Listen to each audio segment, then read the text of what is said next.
What's up, y'all? Cliche Dude Stuff back at you with another video in the A Movie a Day series, which is kind of misleading. I am averaging over a movie a day. The goal is 400 by the end of the year, but a movie a day is just catchier. And for those of you that don't know, this isn't like, I'm not going in depth with these movies because there's just too many. I'm just very quick summary what my initial thoughts were and if I recommended them. I'm going to recommend most of them. Before I get into February, my January movies, I did accidentally skip over the Evil Dead remake that I watched. I just accidentally literally looked it over on my list. But I did watch it. I did enjoy it. I do recommend it to horror fans out there if you haven't seen it. It is not funny like the original trilogy. It is very graphic, so make sure you do have the stomach for that sort of thing. But it was an enjoyable watch. And of course, Evil Dead Rising, so the second of the Evil Dead remake movies, is coming out in about a month or so at this point. So we will be checking that out as well. Now on to the February movies. So the first movie I watched in this month was, we finished off our Wes Anderson marathon with The French Dispatch, which was the only one of Wes Anderson movies that it wasn't like, it was broken down into like three separate movies, three separate stories that weren't really connected as far as like plot and stuff. Like thematically they were, and it was really good. And Timothy Chalamet made his Wes Anderson debut, so that was awesome. And I don't know, I'm not big into like ranking movies, so I haven't really thought of where I would place it in like Wes Anderson's movies, but I thought it was enjoyable. It was my first time watching it, and I do recommend it, especially to Wes Anderson fans out there.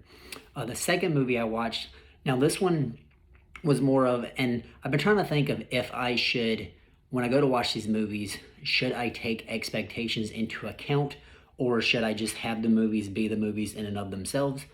And the reason why I bring that up, the second movie I watched was Megan. The first time I saw the trailer was on Facebook. It was a Facebook ad. And I'm like, well, this looks cheesy. This looks stupid. I am definitely not the target audience, which I think that point still stands. But then I saw a lot of YouTubers posting about how good it was, like how blown away they were about it, how, pleasantly surprised they were. And I think I let that feed into my expectations, and I shouldn't have. So I went and saw Megan in theaters, and I kind of walked out a little disappointed. I'm not saying it was a bad movie. I'm glad I watched it, and I still do recommend it. But I think because, YouTubers I trust, kind of hyped it up, I kind of set my expectations too high. And again, I kind of left a little disappointed. But I think that's going to be different, for everybody. And again, I still recommend it. It's more funny than scary, which is fine in a horror movie. Again, I love the original Evil Dead trilogy, but yeah, I don't know. So I need to kind of figure out how I want to talk about these movies, if I'm going to like take my expectations into account or not. But Megan is one of those where my expectations really did hinder my experience, I think. Going into number 3 was Babylon, and so kind of the reverse effect happened on that, or the opposite effect. Babylon, I was initially interested in seeing it. Then I actually heard like a lot of negativity about it. It kind of bombed at the box office, and people were talking about like it was bloated, it wasn't that great. And I can give you like it is a bloated movie, but I thoroughly enjoyed Babylon. And to me, the 3 hours flew by. Brad Pitt, obviously amazing. Margot Robbie, obviously amazing. Tobey Maguire in his brief role, obviously amazing.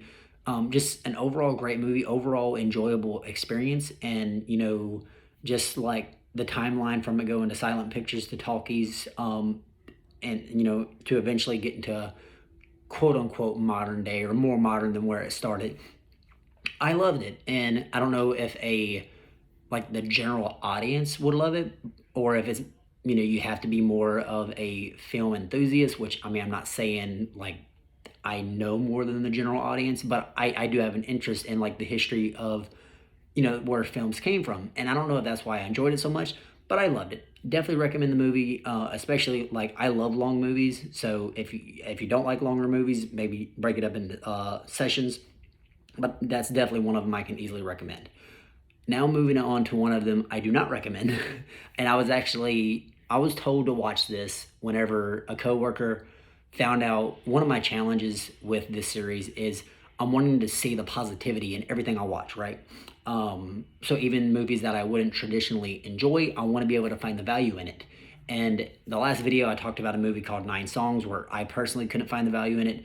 And this month, that movie is The Requiem, which is a shark movie that barely has any sharks in it, which is fine. Obviously, Jaws was barely in, the original Jaws movie, but there's not really any redeemable quality of it that I can remember. And it's one of those, I was hoping it would be one of those so bad it's good movies, but it wasn't. It was forgettable. I just kept checking my watch or the clock on my phone. I don't really wear a watch, but to see when the movie was going to be over. I did not have a good time. It didn't like offend me with how bad it was. It was just very dull, very forgettable, and just not a good time. Now moving on from that, I watched a movie called Possessor, which was Brandon Cronenberg's, I believe, his debut film, if I'm not mistaken. And of course, last month we watched Infinity Pool. So because of Infinity Pool, I heard a lot about Possessor, which I didn't know existed beforehand. And I gotta say, I enjoyed it. I wish I had the chance to actually see that in theater like I did in with Infinity Pool, which Infinity Pool is the more theatrical experience. But Possessor, I feel like would have been nice to see on the big screen as well. Very violent, so I recommend it, but make sure it's not like violent throughout, but the violence that's there is, it's graphic. So just make sure you can, stomach that sort of thing. But I definitely do recommend it, especially if you like. It's not like overly cerebral or anything, but it kind of makes you think. It's got a little bit of a you kind of scratch your head a little bit about what's actually going on. So yeah, I mean, I like movies like that. If you're kind of like on your phone while you're watching it, you'll kind of get lost. But I mean, you don't need to be Einstein or anything to follow it. But Possessor, I do recommend it. Sorry, hit the table there. So going on from a movie that's pretty violent in parts to a movie I expected to be violent, and it was rated R, but surprisingly wasn't. Knock at the Cabin, M. Night Shyamalan's latest film. Saw that in theaters, obviously. So first off, the acting, phenomenal. I love Batista. It's so weird to me as a wrestling fan, seeing Batista be the best actor out of the current wrestler turned actors. No dig at The Rock or John Cena. But Dave Batista definitely has the best range in my opinion. He can do horror, he can do comedy, he can do drama. Pretty much anything he's been in, he gives it his all, and you can tell that he actually cares about his craft when it comes to making movies. So Batista's acting phenomenal. All the actors did a bang up job. I didn't hate the movie. One thing that was weird to me is that there's some like graphic parts, or you would expect them to be graphic, especially since it's rated R, where people are getting like their heads bashed in and stuff. But then the camera like pans away, and you don't see it; you just kind of hear it, and it was the most PG-13 rated R movie I've ever seen in my life. And the biggest twist, obviously with the M. Night Shyamalan twist, the biggest twist in this movie is that and obviously spoilers if you haven't seen it, I do recommend it. Watch it at least once, form your own opinion. But the biggest twist in this movie is that there's really not any twist. Like everything is as straightforward as can be, and like the movie just kind of like just feeds you everything. Like it doesn't have any faith in the audience that they can figure anything out. Which I don't know. In my opinion, that's a detriment to the film. Now, for people who like things explained to them overtly, maybe that's a good thing. But for me, I mean, it's a rated R movie. Adults are going to be watching the movie. Have faith in them a little bit. I didn't hate the movie. Like, I enjoyed it. But I felt like it could have been so much more. And it almost felt like Shyamalan phoned it in. I don't know if he's just, like, playing it safe. Because M. Night Shyamalan cannot take constructive criticism at all if, like, y'all know him as a director. So I don't know if it's gotten to the point to where he's just going to be as safe as can be, just so he doesn't get the negative feedback, or what it is. But yeah, so that's Knock at the Cabin. Moving on to an anime film that I watched, which I had never heard of until this month. a movie called 5 centimeters per second, which is about a connection between this boy and girl, and just kind of like their kind of drifting relationship, and them kind of like losing touch, more or less. And very relatable movie, very very good movie. I watched kind of reviews after it. It didn't hit me as much as it hit like some people. But I've seen some people saying it's like the best anime of all time, which I don't think that. But I do think it's an enjoyable movie. I had no expectations going in. That could be part of it. Again, like trying to figure out how I need to set my expectations when watching these movies. But yeah, thoroughly enjoyed it. Do recommend it, especially if you are a fan of movies, or obviously you're a fan of movies, but if you're a fan of anime, and especially the kind that tug at your heartstrings. Excuse me. I'm really not editing these, so I apologize. So I started my second director binge. This time we moved on to and I never can say his name properly, but Guillermo del Toro. So before this month, the only Del Toro movies that I've seen were obviously the Hellboy movies. I've heard about The Devil's Backbone, but never saw it. Pan's Labyrinth, love Pan's Labyrinth. Pacific Rim, which is weird that it's a Del Toro movie, but seen that, loved that. And let's see, I'm just kind of like peeking at my list here. Crimson Peak, love that. Tom Hiddleston is just amazing. And what else? I never seen Shape of Water, but I've always wanted to. And the movie that made me start his binge here, Pinocchio, because I started this because I wanted to work my way up to Pinocchio. So anyway, going back, Kronos, which I never heard of, his first feature-length film. Basically, it is a vampire film about this device that attaches to this man, turns him into a vampire. And this is where Del Toro met. I knew I was going to draw a blank on names. I'm not really using any notes besides my list here, so I'm going to forget names. You know who I'm talking about, though. Hellboy. I'll come back to it. Ron Perlman, dang it. So this is their movie that they kind of gained their bond on, or developed their bond, because Del Toro had to cut a lot of Ron Perlman's pay to get this movie made. And I think that says a lot that from Ron Perlman that he was willing to do that. And I think it says a lot for Del Toro that he stuck by Ron Perlman, as you'll see with the rest of his movies. But Kronos, really great movie. Ron Perlman was hilarious. There's a bit with his nose that just keeps like getting broken. He wants like to get a nose job and all this. Probably doesn't sound funny out of context, but definitely recommend Kronos. Great movie. Now the second movie, I heard there was a lot of like studio meddling and things like that, so I'm not gonna fault Del Toro. Del Rio is a wrestler, or was a wrestler. Del Toro, I'm not gonna fault him on it, but there's a movie called Mimic about these bugs, or genetically engineered bugs that go through like massive evolution, basically human-sized cockroaches, more or less. I personally, so I didn't hate it, but it just felt like one of those sci-fi movies from back in the day, that you would just see on the Sci-Fi Channel. My dad would just be watching it like 4 in the morning or something, when I get up to get some water, and I just see him watching. Was not thoroughly impressed by it. But again, I didn't hate it. I'm glad I watched it, but I think for me, again, just talking about expectations, the fact that I knew it was a Del Toro movie, it was kind of a letdown. But again, that's fine. They're not all going to be, home runs. Also, going back to Kronos real quick, Del Toro has this thing where he's big on like kind of like gears and moving parts and stuff like that, and you see that really early on with Kronos, and I just wanted to mention that, and I forgot. So going from the Mimic to the Devil's Backbone, which is a really good movie. It's kind of a ghost story, but the ghost part doesn't really play that much into it, at least at first.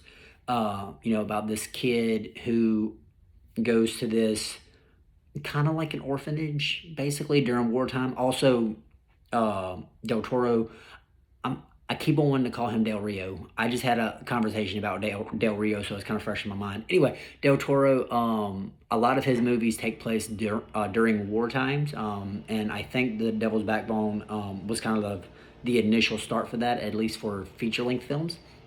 But The Devil's Backbone takes place during war times. This boy gets dropped off at this orphanage. There's a bomb like in the ground, but it never went off. But they can't really do anything with it. And there's this child that was killed there, and his ghost is kind of wandering about. You kind of see him in the beginning, but you don't see him much throughout the film.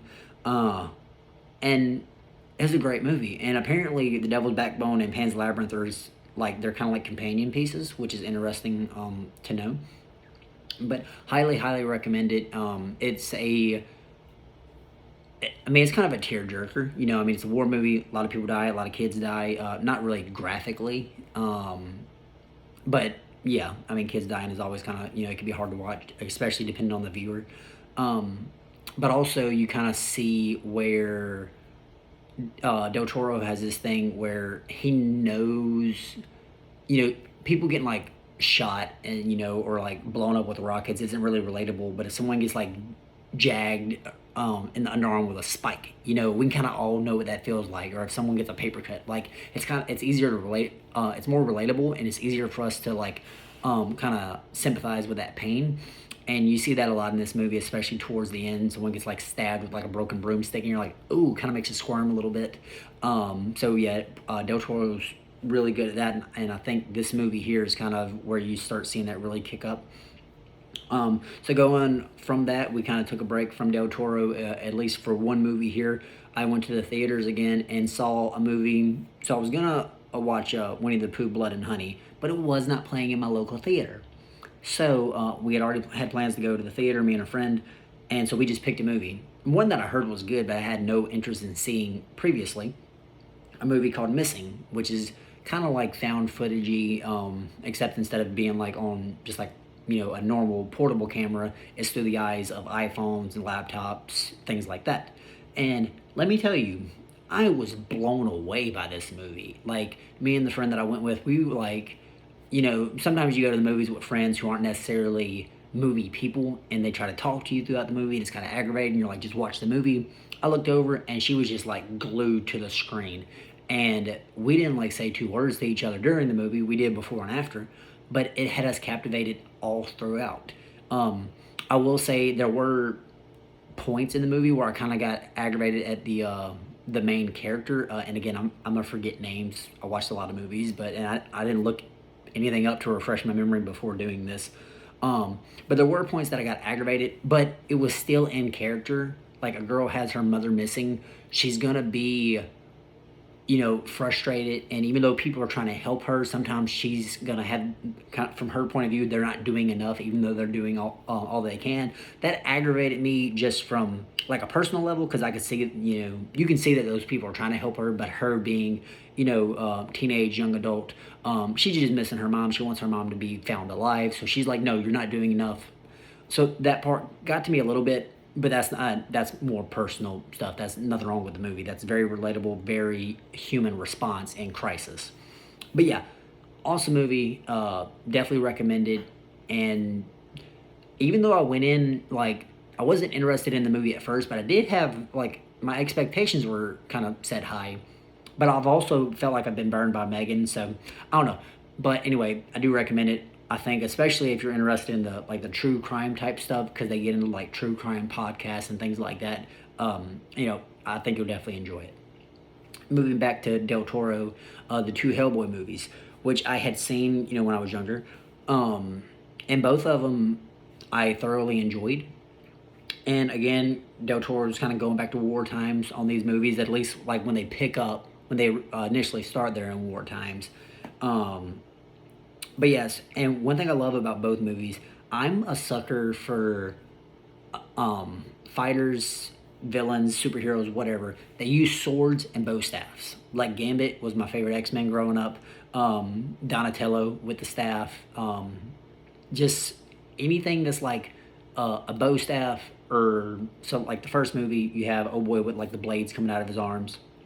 Super cool. Second movie you have the prince, and if I remember right, he primarily uses a bow staff. I don't know. Bunch of martial arts, really good action, and surprisingly for the time period, not a whole lot of, at least if I'm remembering right, not a whole lot of like choppy fighting. Like it was like decently timed like cuts and stuff.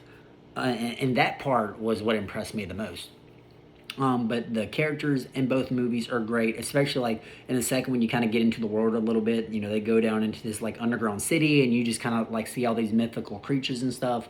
But yeah, great time for both of those movies. Definitely recommend both of them. I hate that they didn't get a third one for. Obviously, we had like the 2018, 2019, whatever it was, Hellboy. That Ron Perlman, because of his loyalty to Del Toro, wouldn't come back to another Hellboy movie if it wasn't attached to Del Toro. But we didn't get Hellboy 3 because the Golden Army Part 2 didn't make enough money. And I understand it, you know, from a business standpoint. But it is sad because I would have loved to see where they would have taken the story. And then moving on from that to Pan's Labyrinth, which I had seen many, many times growing up.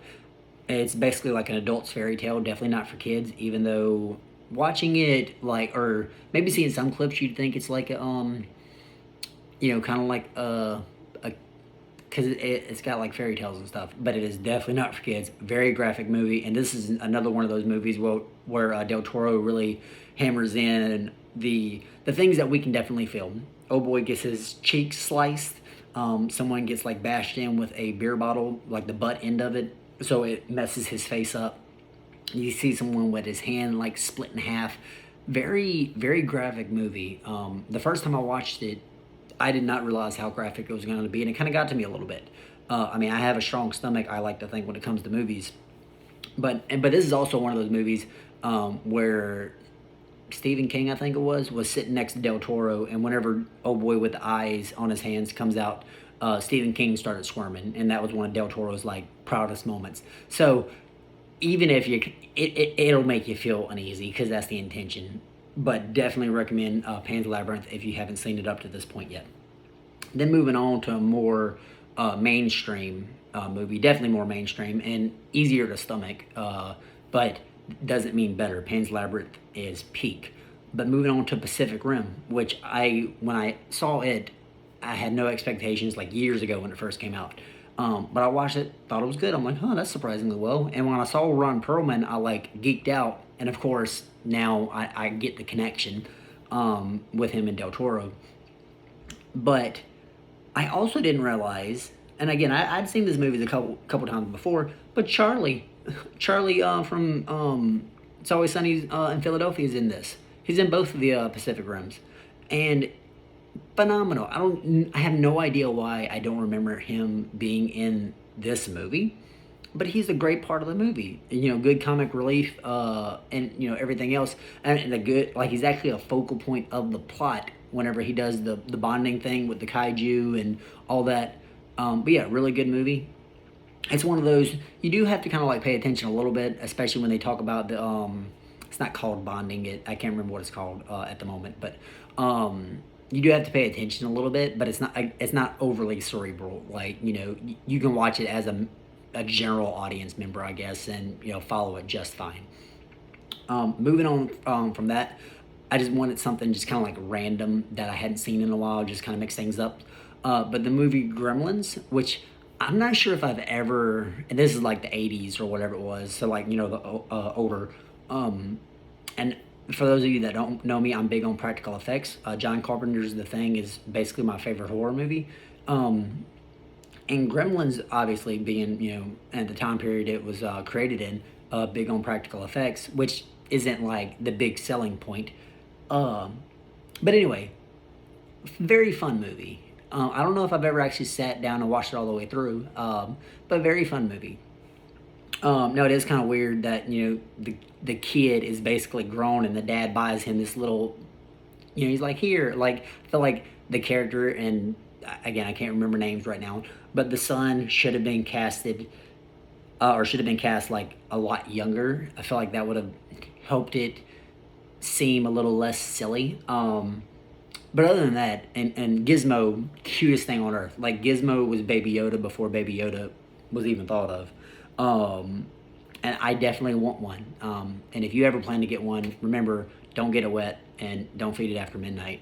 And if it turns crazy, just put it in sunlight. Then moving on to Pacific Rim Uprising. And again, most of these movies I'm going to recommend, even if I don't outright say it. So the only time I won't recommend it is I'll outright say I don't recommend it. Like, so on this list so far, the only one I don't recommend watching at least once is the Wreck one. And now we're moving on to maybe the second one I don't recommend, and that's Pacific Rim Uprising, which stars John Boyega from Star Wars fame as Finn. And it kind of lost all of the magic from the first movie. I feel like they just made this one to sell toys. And you can tell because in the first Pacific Rim, it was like, most of the movie was during nighttime, and it really had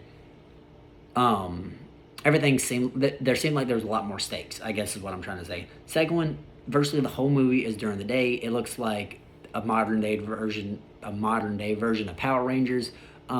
Personally wasn't that impressed, but the highlight for me, Charlie Day was phenomenal, and his whole thing about the kaiju kind of being in his brain from doing the link thing. Again, I can't remember what they call it, but I liked that plot line. That's the only thing.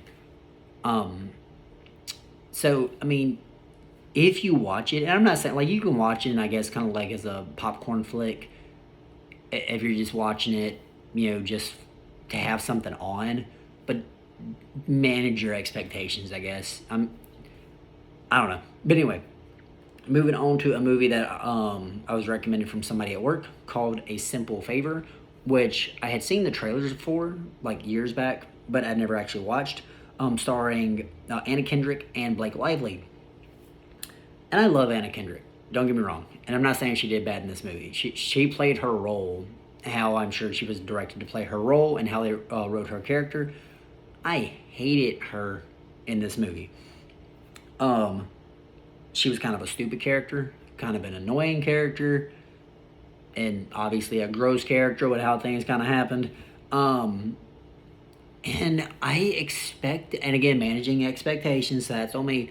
I expected so much more out of this movie, and the second half of it just kind of got like Looney Tunes goofy. And that's probably an insult to Looney Tunes. I'm sorry. But it was just the characters were so aggravating. And I don't know. I don't want to be too negative in this video, and I'm not saying, like, I'm glad I watched it. I still recommend it, but I was expecting so much more. Maybe that's on me. Maybe that's the lesson of the video is set expectations to the side when I do these. I don't know if that's possible, or I should lean in with my expectations fully. I have no idea. We'll see. Moving on to another movie. I watched this one because I needed to watch a shorter movie that night because I didn't have a whole lot of time to watch a movie. One of them that's actually considered a cult classic, a time travel of sorts called Primer, which is about these, this group of friends, or really these two out of this group of friends that make a kind of like a time travel machine, kind of like a duplication type machine. I'm not going to spoil too much because I want y'all to go watch this movie. It's called Primer. And in the comments, I'm going to try to link where you can watch all these movies, or where I watched all these movies, how you can watch them. But Primer, go see it. It was made like, early 2000s.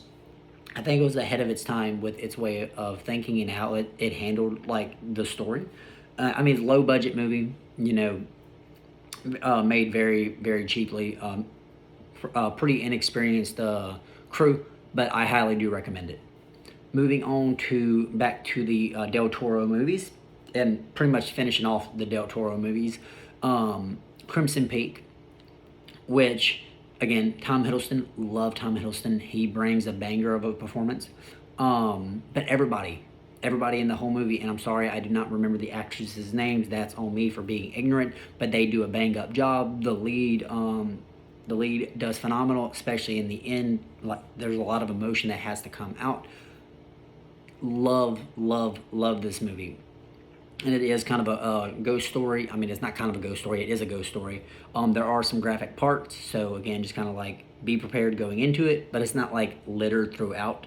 Now, we'll say, again, Del Toro, in his ability to make you uneasy, make you kind of squirm, there's a part where someone gets stabbed like right here. And someone gets stabbed like in the rib. Someone gets their heads bashed in like on a sink. Like, you feel. I like movies that make you feel. and you feel everything that's happening to these characters. And you're like, oh, again, you get that squirmy feeling. And I love that, and it's great, and I definitely recommend it if you have not seen Crimson Peak yet.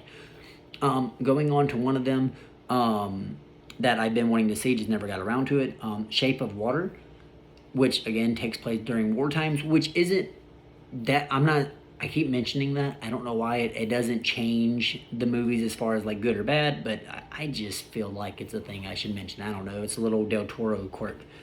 But Shape of Water, about this, is basically Abe from Hellboy, more or less. Now they have this, this, what's the word I'm looking for? Humanoid type thing, fish, hybrid, whatever, and with some actual quote unquote powers that some scientists, some more people capture, and they actually want to kill it, but then this girl kind of falls in love with it, which is kind of weird because it's not human, and whatever, but it's an enjoyable movie. And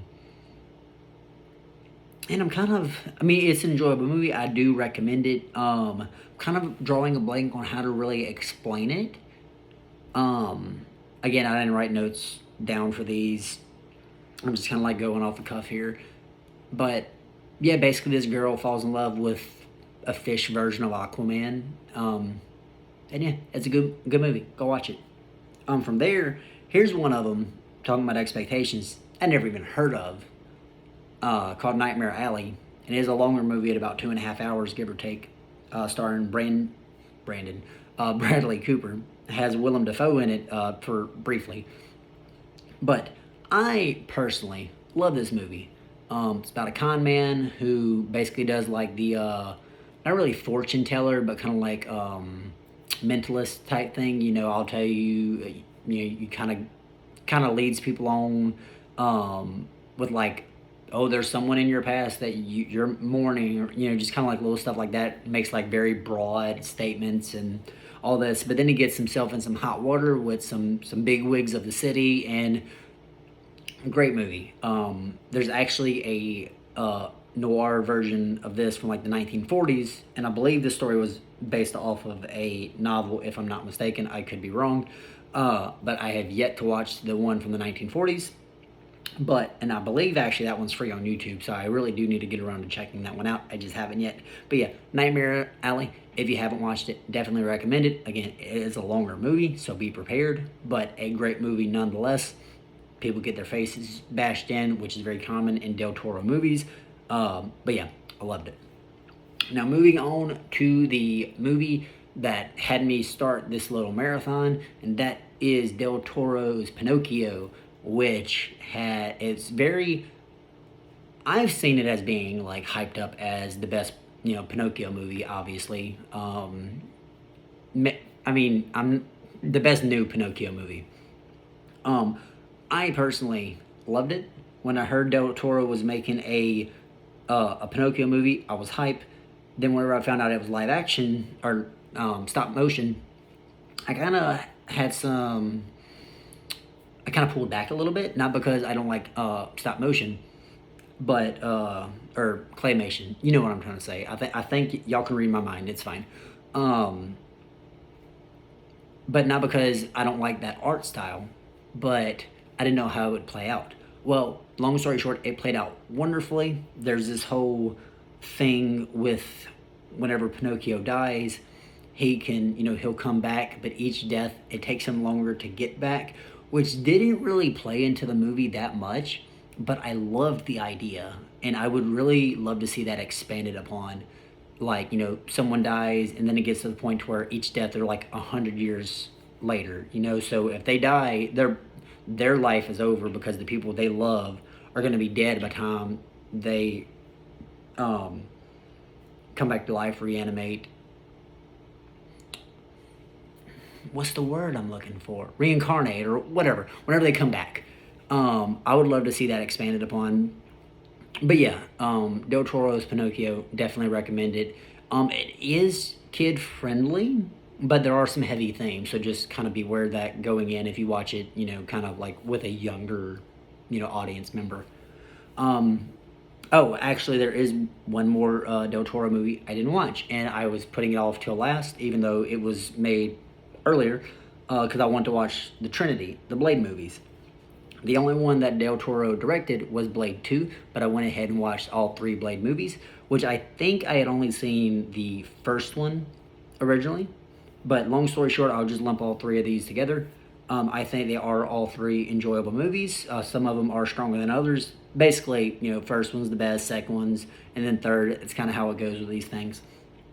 And of course, the CGI doesn't hold up, but it's fine. I feel like whenever people say that movies don't age well, the CGI didn't age well, unless it's like Mortal Kombat Annihilation, like the end fight, like that level of not aging well.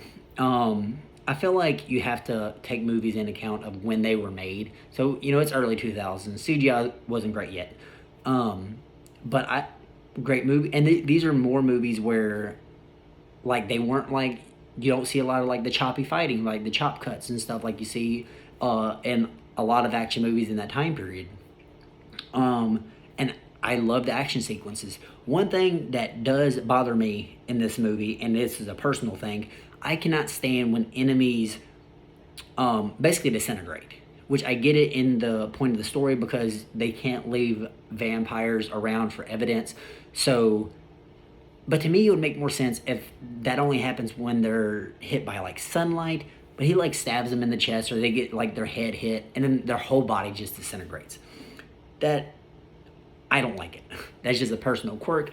I don't see why, just because the vampire dies, why would their whole body disintegrate except for the fact that they just can't leave evidence of vampires around. Don't like it. Also, Blade Trinity, Ryan Reynolds is in that, and it is proof. People say that since Deadpool, Ryan Reynolds only plays Deadpool. That is not true. Ryan Reynolds has always only played himself, and Blade Trinity proves it because he is quote-unquote Deadpool in that movie. But the reason why Ryan Reynolds was so good at Deadpool, is so good at being Deadpool, is because Ryan Reynolds is Deadpool. So whenever he plays another character, it's not, oh, he's just playing Deadpool. No, he's just playing Ryan Reynolds. He's being himself. And going back all the way early 2000s, watching this movie, you'll get that. Moving on to What We Do in the Shadows, which is a kind of like a mockumentary movie about following vampires around to see what they do. And that is a pretty hilarious movie. It's a European movie, which can sometimes be hit or miss for an American audience. It's a Taika Waititi movie. Great movie. Just go watch it. There's a lot of running gags. They have a human friend that no one wants to kill, and it's all good. It's all hilarious, and if I remember right, it's fairly short, probably around like the 90-minute mark, if I'm not getting it confused with something else. Definitely recommend it. And moving on to our first Bong Joon-ho movie of the film, or of the list. And I'm probably gonna go through all of Bong Joon-ho's his filmography. I'm thinking about it, not 100% sure, but Snowpiercer, starring Chris Evans. Sorry, great movie.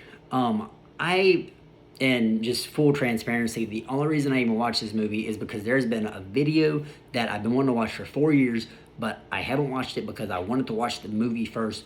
Basically saying, I think it's titled How Snowpiercer is Secretly a Sequel to Willy Wonka and the Chocolate Factory.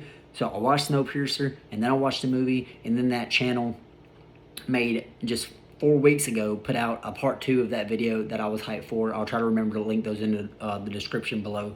But yeah, so Snowpiercer, it's about, the world's coming to an end, global warming, ice age, all that stuff. So they have a train that the entirety of human race is on this train, and you have the nose of the train, which is like your first class, your higher ups, things like that. The back of the train is like the slums, the poor, the poor people, and they try to work their way up because obviously they're being abused, they're being mistreated. They're trying to work their way up the train to get to the engine.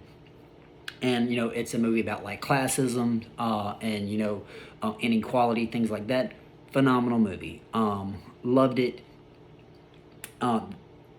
There's not, I'm trying, the action scenes are pretty good, but that's not like what's going to draw you to the film. Basically, the the thought behind it, and the execution is really good. And I definitely recommend it. And I also recommend watching how it is a Willy Wonka sequel after you watch the movie, and it actually makes sense. Um, so moving on, there is a movie, an anime movie. I'm trying to watch more anime movies. I watch a lot of anime TV shows or series, but I haven't watched a lot of anime movies. So I'm trying to get more into that. There's a movie called Perfect Blue, which if you love like little crime drama, mystery, thriller type deals, even if you don't love anime, I think you will still love it. It's about this pop singer turned actress, and there's, without spoiling it, something going on with like, basically there's like an identity crisis thing going on. I'll just leave it at that. Definitely recommend it. Now there are some graphic scenes. There is nudity in it, so I wouldn't watch it around like kids and stuff like that. But I definitely do recommend it for my adult viewers here. Then moving on, we just have 4 more movies left. I had never watched this movie. I actually sat down and watched this movie, and that's a shame on me. I just know it from pop culture. A movie called Stand By Me, which is based off of a Stephen King book. And I loved this movie. It was, for me, so it's, basically a coming of age film. Group of boys get together. They're going to go look for a dead body that they heard is somewhere 20 miles off or whatever it was. And so the whole movie is, these boys just making their little trek to go find this dead body, and just like the little disagreements and whatever their interactions along the way. And I loved it. The interactions between the boys were very relatable, very realistic. Definitely, I have 3 brothers myself, so I could see us 4 making that journey, and basically, everything that happened to the boys in the movie, I could see happening to me and my brothers. The fights, the reconciliations, all the things. And this was who was it? I'm not even going to try to name actor names, because I can't remember people. Will Whedon, Joss Whedon, I don't know. The guy who played the main kid character, I didn't realize was the person who played the main kid character. But really good movie. Definitely recommend watching it if you haven't gotten around to watching it. I thoroughly enjoyed it. Then going on to another Bong Joon-ho movie, The Host, which was, before Snowpiercer, the biggest South Korean movie. So yeah, I kind of watched those in reverse order. I didn't watch them in chronological release. But anyway, so The Host, basically about the incompetence of government, more or less, whenever there's an outbreak. Very relatable, and this was made mid-2000s, so dude knew what was going. Guy has a foresight in him. But and of course there's kind of a, not a twist, but there's there's like an alien mutant thing involved and whatever. But it's really a family movie, and about like the incompetence of like basically like government and authority and things like that, and how little they actually care about their people. Now, one thing that did aggravate me, and this is a nitpick, this is a personal thing, not a thing wrong with the movie, the dad was so stupid in this movie. And I'm pretty sure this is kind of a thriller comedy. Like, there are some funny parts, and I don't know if the dad being so stupid was supposed to be part of it. But he was at a point to where it was kind of, it got on my nerves with how dumb he was. And he's got a brother who's kind of like a drunk, and he gets like mad at him. And there's a point where I was on the brother's side, because I'm like, yeah, dad he's stupid. Multiple people get killed because of him, and I personally, I mean, just because you mean well, if you're causing that much damage, just get out of the way. But I don't know. Moving on, last 2 movies, I finally got around to watching The Adam Project, starring Ryan Reynolds. I had a friend recommend this movie a while back, and I did not listen whenever she said it was a good movie, and I should have, because it is a good movie. It is a good time travel movie. For those of you who don't know, and it's not really a spoiler because I'm pretty sure it says it in the trailers, but it's basically Ryan Reynolds meeting Kid Ryan Reynolds, and the actor that played the kid version of Ryan Reynolds, it was his acting debut, and he did a phenomenal job with, he made the Ryan Reynolds character his own. It didn't seem like a like an imitation, but it did seem like the same character. Like, of course, like the normal Ryan Reynolds isms, like the smart mouth, the witty banter, things like that. And then Ryan Reynolds in this movie, actually, he doesn't come off as his normal self. He comes off as kind of like like, I don't know, I don't, like a grumpier version of Ryan Reynolds, I guess, or a less, or a more disconnected version of Ryan Reynolds, because he's been through a lot. He's lost people, and there's been a lot of like heartache in his life, and you can tell that it's gotten to him. But yeah, love this movie. And it flies by. I can't remember exactly how long it is, but it flies by. It's a really good time. Definitely recommend it. And the last movie is the one that I watched tonight, and this is going to be another one where I should have managed my expectations. There's a movie called The Good Son, starring Macaulay Culkin, obviously from Home Alone fame. I've been wanting to watch this movie for years, and to me, it was kind of a letdown.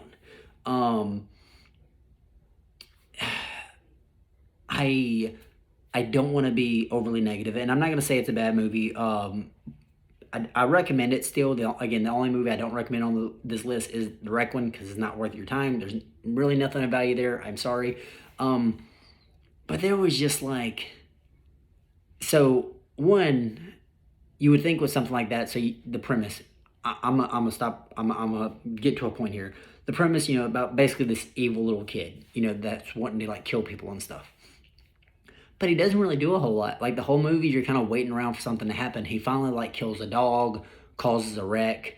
But that's basically it. He tries to drown his kid sister, which, okay, with that part where she fell in the ice, right? One, none of the adults were trying to help rescue this kid. And then I'm like, oh, well, they don't want to try to walk over the ice because it'll break. But then finally two adults come up, and so the ice just cracked when there was a little girl standing on it. And it's not going to crack when you have these two grown men standing on it. And again, before that, no one was even, I don't know. It was frustrating. And then there are some personal annoyances with how like the mom behaved and how the dad kind of like behaved. So like, and they were like opposite extremes. So like for the mom, whenever her nephew tries to warn her, hey, I think your son tried to kill your daughter, she like slaps him. And it's like, well, dude, like, they could have been just a misunderstanding. You don't know the angle of what that, even if that wasn't what happened. Like, and obviously she had lost a son before, so she took it personally. She kind of overreacted. But then, like, the dad walks in on the nephew trying to kill his son. Now, of course, us, the all-seeing audience, we know that the nephew's in the right, but the dad doesn't know that. He just walks into the room and sees his nephew with scissors up to his son's throat. And he's like, whoa, buddy, you could have hurt him. And I'm like, no. If that happened, if someone was holding, like, scissors up to my kid's throat, I would immediately escort him to the police station till his dad made it to town to pick his butt up. So that kind of got to me. And then, like, towards the end, and again, all this is like personal nitpicks. But then in the end, the kid kind of bum rushes his mom because he wants to kill his mom. And I'm like, if like a 9-year-old or whatever he was, kind of like runs into my legs, I'm not going to like fall back like I just got tackled by a linebacker. So that was kind of silly. But then also the part, so she's leaning over the cliff and she's holding her nephew in one hand, and the killer kid, I can't remember his name. I want to call him Kevin, but I know that's not it. Macaulay Culkin, the bad kid, her son. So she's got him in the other hand, and she can't save them both. So she drops her son to save the nephew, which was hilarious to me. And obviously, her kid did just try to kill her, but I feel like that did not fall in line with her character. I don't know. And he's dead. Like, you see him at the bottom. She didn't try to, you figured she could have tried to, like, toss him a little bit further out so he can make it into the water, which wouldn't have worked, but she could have tried. She just drops him. He lands on a rock. You see his body on a rock. But so, I don't know. I'm not saying it's a bad movie, but I had such higher expectations. But this is where, so if there's any A Day to Remember fans out there, this is where the song Mr. Highway is Thinking About the End comes from. I did not know that. So if nothing else, it's got that going for it. So anyway, folks, that was the movies I watched in February of 2023. I know it was just rambly. I didn't have a whole lot to really offer as far as in-depth analysis, but I mean, I'm mostly making this for my benefit. If y'all find some enjoyment out of it, awesome. But yeah, if y'all have any requests, recommendations, suggestions, questions, anything like that, feel free to leave them in the comments below. I hope everyone has a fantastic day, and I will see y'all later.